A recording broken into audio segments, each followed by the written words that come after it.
May mga hinihinalang struktura na gawa sa kahoy ang namataan sa Maritime Domain Awareness o MDA flight ng Philippine Coast Guard sa Scarborough Shoal. Isa ring naval helicopter ng China ang bumuntot sa eroplano ng PCG. Si Patrick De Jesus sa detalye. Papalapit pa lamang sa Bajo de Masinloc ang Islander plane ng Philippine Coast Guard sa kayang ilang miyembro ng media kabilang ang PTV News.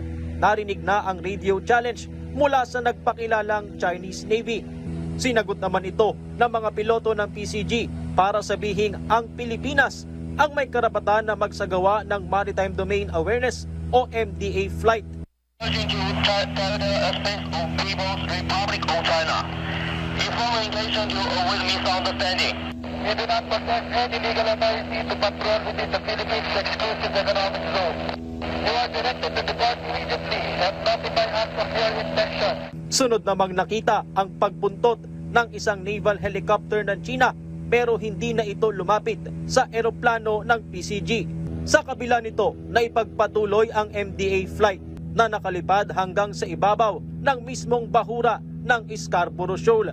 Hindi gaya sa mga nakalipas na pagpapatrolya, walang barko ng China sa loob ng lagoon. Pero nakaharang muli sa entrada ng bahura ang inilagay na floating barrier ng China.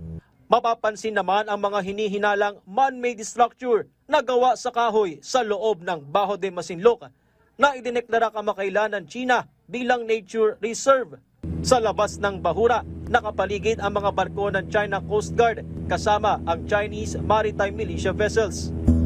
Nakita rin natin mula rito sa MDA flight yung mga i-deploy na barko ng PCG at R sa Bajo de Masinloc para umagapay sa mga bansang Pinoy na naghahanap buhay sa West Philippine Sea. Nagpapatuloy sa lugar ang kadiwa ng Bagong Bayaning Mayangisda o KBBM program kung saan nagbibigay ng ayudang krudo at grocery packs sa mga mayangisdang Pilipino.